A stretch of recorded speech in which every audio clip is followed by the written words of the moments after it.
নবম এবং দশম শ্রেণীর সুপ্রিয় শিক্ষার্থীবৃন্দ, নমস্কার। আশা করি তোমরা সবাই ভালো আছো। পদার্থ বিজ্ঞান ভার্চুয়াল ক্লাসে স্বাগত জানাচ্ছি। আমি জিতেশনাথ চক্রবর্তী, সিনিয়র সহকারী শিক্ষক, Hazrat Shah Ali model high school. পদার্থ বিজ্ঞান তৃতীয় অধ্যায়ে বল। গত ক্লাসে আমরা আলোচনা করেছিলাম জড়তা এবং বলের ধারণা নিয়ে। আজকে আমরা মৌলিক বলের প্রকৃতি নিয়ে আমরা আলোচনা করব। আচ্ছা, প্রথমে আমরা গত ক্লাসে আলোচনা করেছিলাম বল। তাহলে বলটা কি? বল হলো একটা বাহ্যিক কারণ যার প্রভাবে বস্তুর অবস্থানের পরিবর্তন হয় বা গতির পরিবর্তন হয় বা হতে চায়। অর্থাৎ স্থির বস্তুর উপর যদি আমরা বল প্রয়োগ করি তাহলে বস্তুটা গতিশীল হবে বা হতে চাবে। আবার যদি গতিশীল বস্তুর উপরে আমরা বল প্রয়োগ করি তাহলে সেটা কি হবে? বস্তুটা স্থির হবে বা হতে চাবে। স্থির হবে বা হতে চাবে, সেটাই হলো বল।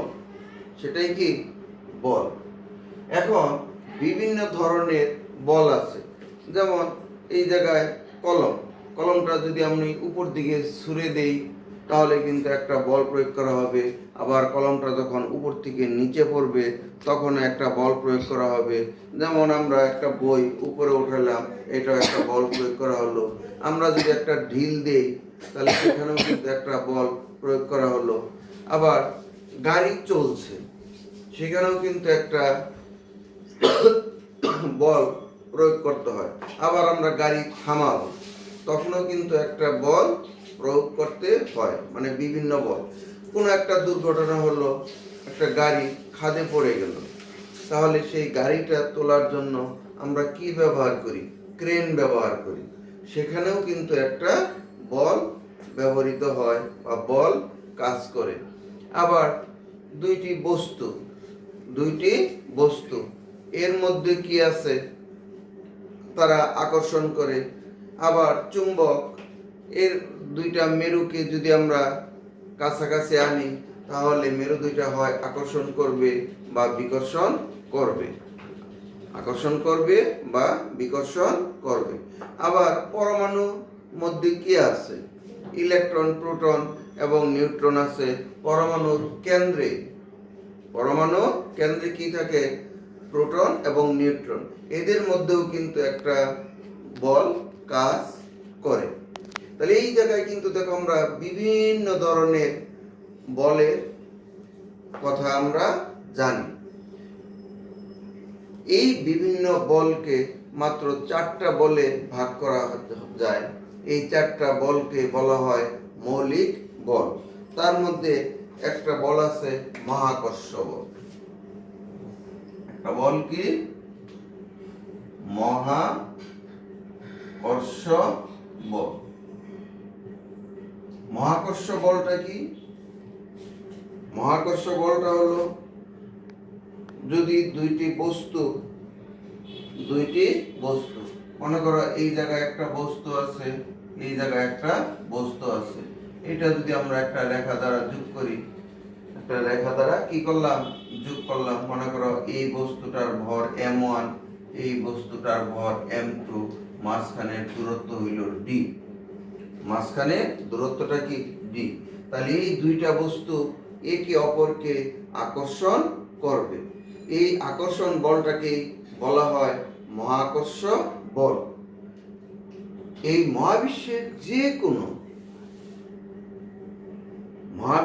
যে কোনো দুইটি বস্তু কণার মধ্যে যে আকর্ষণ বল, সেই বলটাকে বলা হবে মহাকর্ষ বল। তবে এই মহাকর্ষ বল আমরা ক্লাস 8এও কিন্তু এই মহাকর্ষ বলের সূত্র সম্পর্কে আমরা জেনেছি। সেই সূত্রটা কি ছিল? মহাকর্ষ বল F সমান G m1 into m2 by d square. এখানে জিটা কি ছিল? মহাকর্ষ ধ্রুবক। আর m1 দুইটা বস্তুর ভর, ডি হলো মাঝখানে দুইটা বস্তুর মধ্যবর্তী দূরত্ব। দুইটা বস্তুর কি মধ্যবর্তী দূরত্ব, এটা হলো ডি। তাহলে এটা হলো মহাকর্ষ বল। এটা কি মহাকর্ষ বল, অর্থাৎ দুইটি বস্তু একে অপরকে যে বলে আকর্ষণ করে সেই বলটাই হলো মহাকর্ষ বল। এর পরের বলটা হলো তড়িৎ চুম্বক বল বা বিদ্যুৎ চুম্বকীয় বল। তড়িৎ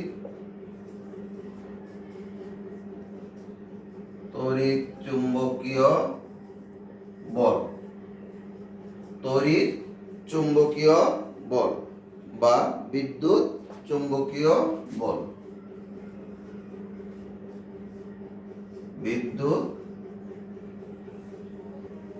বিদ্যুৎ চুম্বকীয় বল, তড়িৎ চুম্বকীয় বল বা বিদ্যুৎ চুম্বকীয় বল।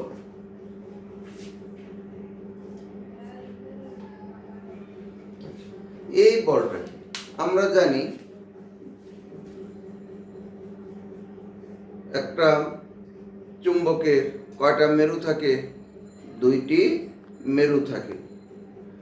এখন দুইটি চুম্বককে যদি আমরা কাছাকাছি আনি, দুইটি চুম্বককে যদি আমরা কি করি?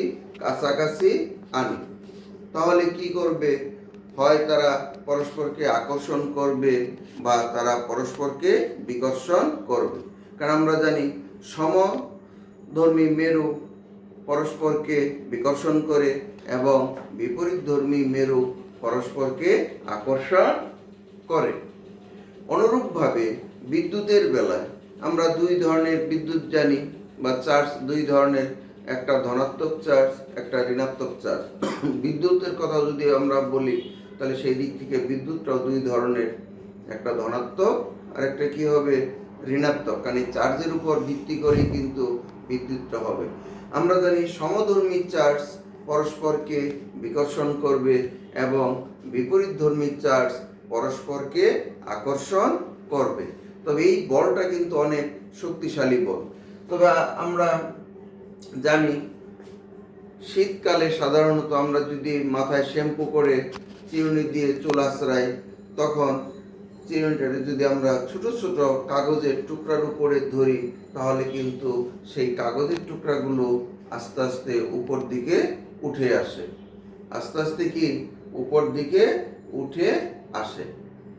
এই যে উপরে উঠে আসে, কারণটা কি? অবশ্যই চিরুনি দিয়ে চুল আঁচড়ানোর ফলে সেখানে এক ধরনের বল তৈরি হয়েছে এবং সেই বলটা কিন্তু অনেক শক্তিশালী বল এবং সেই বলের মান কত হতে পারে? 10 × 36, অর্থাৎ ট্রিলিয়ন ট্রিলিয়ন ট্রিলিয়ন গুণ। তাহলে 1 ট্রিলিয়ন মানে কি? 10⁻12। এটা হলো 1 ট্রিলিয়ন। যেহেতু এই জায়গায় 36, তাহলে এটা হলো ট্রিলিয়ন ট্রিলিয়ন ট্রিলিয়ন গুণ। আচ্ছা, কারণ এই যে আকর্ষণ, পৃথিবী কিন্তু সকল বস্তুকেই নিচের দিকে আকর্ষণ করে। এই আকর্ষণ শক্তিকে পরাভূত করেই কিন্তু এই কাগজের টুকরাগুলো উপর দিকে উঠে আসে। এক তড়িৎ চুম্বকীয় বল বা বিদ্যুৎ চুম্বকীয় বলটা কিন্তু অনেক শক্তিশালী বল।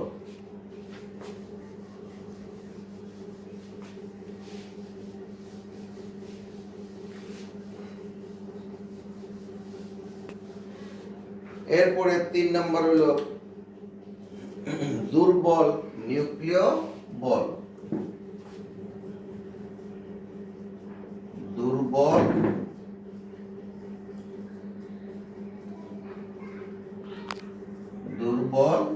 নিউক্লিয় বল। এই বলটা খুবই দুর্বল, এটা কিন্তু একটা শক্তিশালী বল নয়, শক্তিশালী বল নয়। এই বলটা দুর্বল বলা হয় কারণ তাড়িৎ চুম্বক বল বা তড়িৎ চুম্বক বল থেকে এর মান অনেক কম, অর্থাৎ প্রায় ট্রিলিয়ন গুণ কম। এখন এই বলটা হলো ট্রিলিয়ন গুণ, কিন্তু এই বলটা কিন্তু তড়িৎ চুম্বকীয় বলের মতো এত সবল বল না, এর থেকে অনেক কম। তবে মহাকর্ষ বলের মতো কিন্তু আবার এত দুর্বলও নয়। এখন মহাকর্ষ বল এবং তড়িৎ চুম্বকীয় বল এরা কিন্তু যে কোনো দূরত্ব থেকে কাজ করতে পারে, কিন্তু এই দুর্বল নিউক্লিয় বল আবার যে কোনো দূরত্ব থেকে কাজ করতে পারে না। এটা কাজ করতে পারে 10⁻⁻18 মিটার দূর। এত অল্প দূরত্বের মধ্যে এই বলটা কাজ করতে পারে। এই কারণে এই বলটাকে বলা হয় দুর্বল নিউক্লিয় বল। এরপরে আরেকটা বল আছে সবল নিউক্লিয় বল।